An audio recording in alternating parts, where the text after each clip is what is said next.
Hello and welcome to my review of my Mini R53. In this video I'll say what I do and don't like about it, what I've done to it and what I plan to do to it. First of all, let's start with some pros and cons. The supercharger line. It's more or less the only reason I bought this car. It is immense. Well, that's after I've done some mods to it. It does sound like a mini Hellcat, pun intended. Genuinely cannot get enough of the whine. The handling. Now, Minis they're renowned for a good handling, and people say they handle like go-karts. They don't.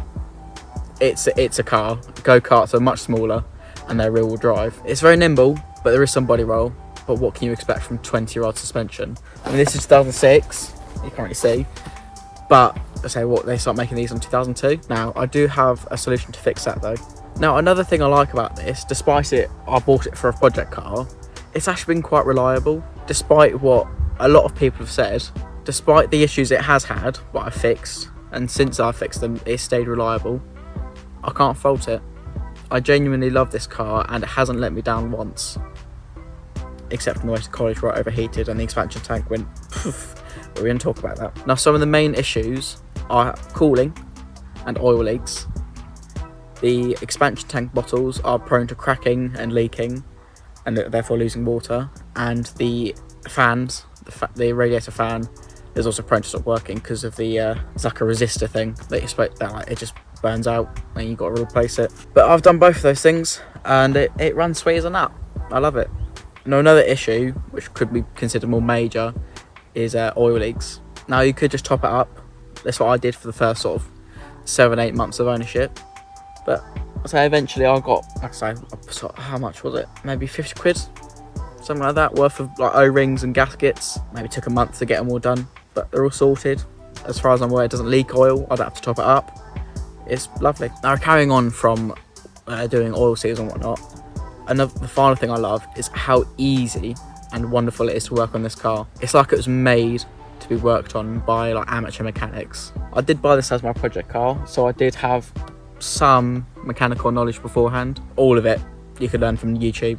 YouTube is a gold mine for it. These cars are incredibly well served by the aftermarket sellers.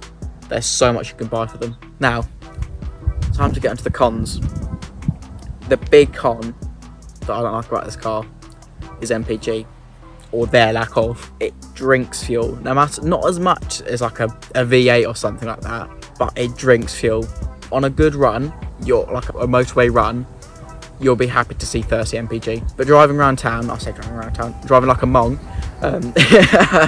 I'll see maybe 20.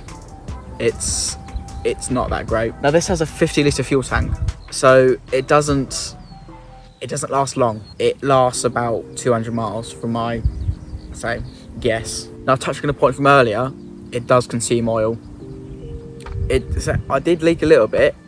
I only filled it up every month or so. It wasn't horrendous from what other stories of other cars and other owners, but it's enough that will worry you. Now, these cars aren't prone to burning oil, or not that I've heard. It's only leaking, but then again, you don't really want either. Now, moving on. Being a BMW product from the early 2000s only means one thing, and it's rust. This car, to be fair, it's not horrendous, this car, but the boot trim handle and under the rear lights, that's where it suffers the most. And it suffers horrendously. I'll show you in a minute. It also suffers from rust on the exhaust. Now, I've only done 2 mods to this. The first one is an orangey, however you want to say it, stealth intake, which it looks like the standard airbox that comes on this car, but you get a cannon filter with it, so you hear more whine and potentially more power. I'm not entirely sure. I haven't really noticed, but I only bought it for more supercharger noises. And the second mod is this right here. I don't know if you can see them. The Kill Chrome halo indicator lights. I think they look far superior to the standard ones, but that's up to my taste. I think halo lights can look shocking on some cars and brilliant on others, but that's all right.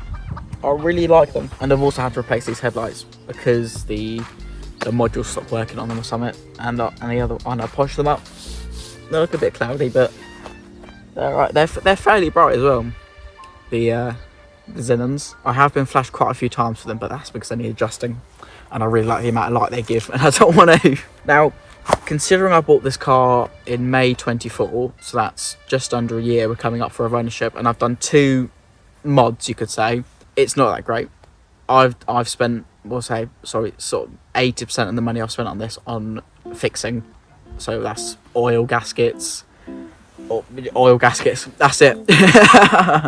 oil gaskets, headlights, as I said earlier. And I've done a rear wiper delete because the wiper was just all saggy and it wasn't working.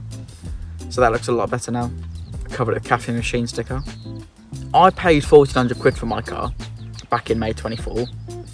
And I still believe it to be good value for what it is, considering it's got some rust, and it did have some issues at the time, which I've now fixed. At the time, it just had over 100,000 miles, which is supercharger service time, which I bought the kit for.